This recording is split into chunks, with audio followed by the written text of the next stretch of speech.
commercial services. Hello and welcome to the Go Anteater Podcast. I am your host, Russell Jenkins, and today we have a guest, and it's Trent Kucherka. I want to thank you for being here today and being a part of the episode today, and I wanted to open it up and just ask generally, what gets you up in the morning to come to work for ABC each day? Well, first off, thank you for having me. It's an honor to work here and to be a part of the ABC family.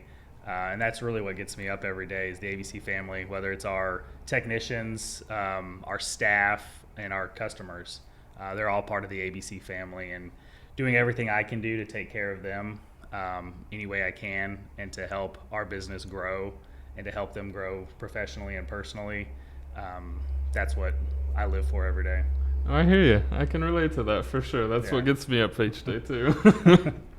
Well, with that, let's go ahead and have some fun with it. Alrighty. So, open it up. What's some fun, gross, cool, interesting stories that you had from the field? Yeah, so a lot of my history here at ABC has been in commercial. A lot of interesting, different things you can see in commercial, whether it's roaches, rodents, stored product pests. We see a lot of things. We had the privilege a few years ago of doing a fumigation on a food manufacturing facility to take care of a rodent problem.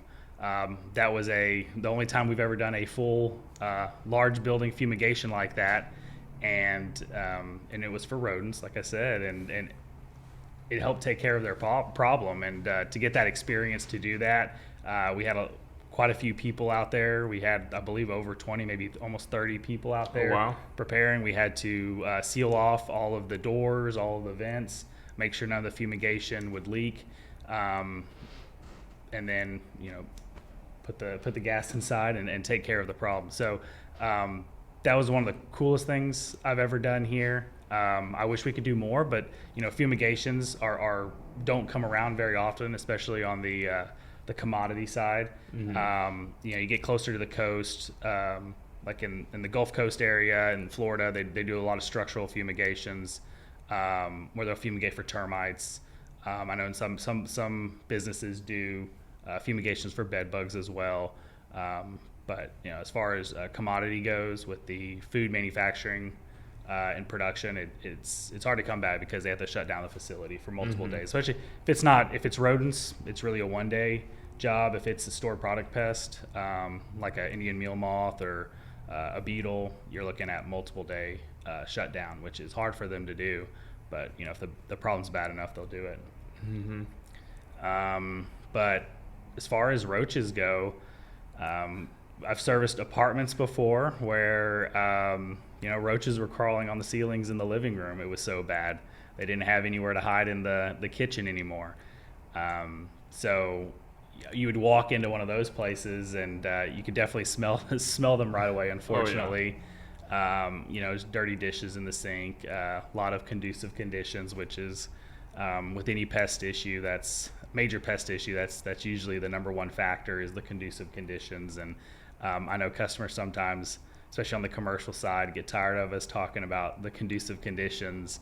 But at the end of the day, if you have a severe problem, you're probably going to have some major conducive conditions to attract the pests and then also, harbor them and feed them and stuff like that.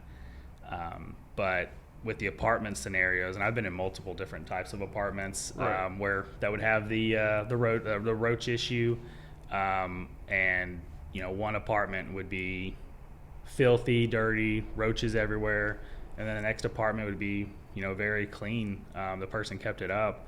Unfortunately, when we treat, sometimes it does push the roaches into the wall, and they'll travel to the other unit. So we do have to keep an eye on all units around the unit that we're treating to make sure that if we're pushing them, that we're able to kind of stop them in their tracks there.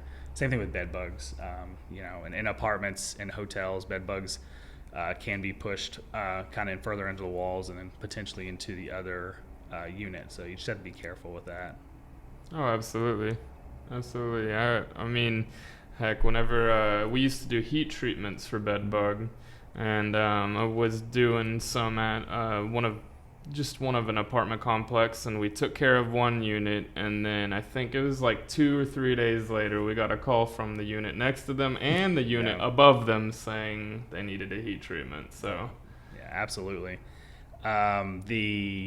With the roaches, kind of in a restaurant environment, I've seen them in drop ceilings to where, again, it's so full down below in the kitchen area that they're now migrating to the drop ceilings. And it's really tough to get a handle on those issues if you don't have the customer support. Right. It is a teamwork effort, especially when it's that bad. They have to take care of their conditions and work with us, and we got to be able to communicate to them exactly what the expectations are and kind of the way ahead, the game plan, basically. What's the game plan? What's the path we're going to follow? How long should it take? As the professionals, we should be able to provide that to them, and we do. Excuse me. And if they're a willing person to cooperate with us, which in most cases they are. They get to a point where they are. In very few cases are they not willing, but then we usually find the way ahead and resolve that issue. But I have been in restaurants where underneath the cook station, underneath the grill, there's a pile of food debris inches thick, and roaches are just crawling all through that. And it's tough because you can't really bait for roaches in that scenario because they have another food source that they like. So, again, cleaning that up, getting that other food source out, getting that, because they're able to hide in that as well, getting that out of there as well helps quite a bit. Oh yeah, part of pest control is a true partnership between customer and the company, and it goes a long way when they actually listen, pay attention, and when you put the conducive conditions, if they do something about it, it's miraculous. You start seeing things go away a lot faster. Yeah, definitely. As far as rodents go, don't really want to scare people away from, ever going out to eat or ever going outside of their house, but rodents are everywhere, unfortunately. The main rodent we deal with in pest management here in DFW is the roof rat. They're very smart, but they like to be up high, and some of the craziest things I've seen in restaurants is just where the droppings are just all over the cook table because they're up in the drop ceiling, and there's holes in the drop ceiling sometimes, and restaurants just not keeping their work areas clean and all of that. But with mice, I've seen mice before tunnel in styrofoam underneath the racks at a grocery store, and the grocery store had us help pull all of the styrofoam out from underneath because it was basically just a home for the mice that were able to move in and create their tunnels and create their homes within the styrofoam. So we've got to keep an eye on those things. You got to think outside the box a lot. Again, with pest management, a lot of it is thinking outside the box, being able to critically think about the situation and figure out where they're hiding and what they're using to their advantage. But again, with the grocery stores, I've seen store product pest, Indian meal moth specifically inside the bulk containers of nuts. A lot of grocery stores have that now, where you can take your own bag and go over there and get as much or as little as you want. But I would definitely recommend that you look inside the container, make sure you don't see any little caterpillars going around or webbing from Indian meal moth. Because I personally don't want to eat that. So, but that's one of those things where items have a shelf life. They're supposed to switch those things out. They're supposed to be watching those things. But as the professional in the pest management industry, we've got to be. It's not always that way. As a professional, we've also got to keep our eyes open too, and it's part of our inspection for our regular services out there is to make sure that we are communicating that to them.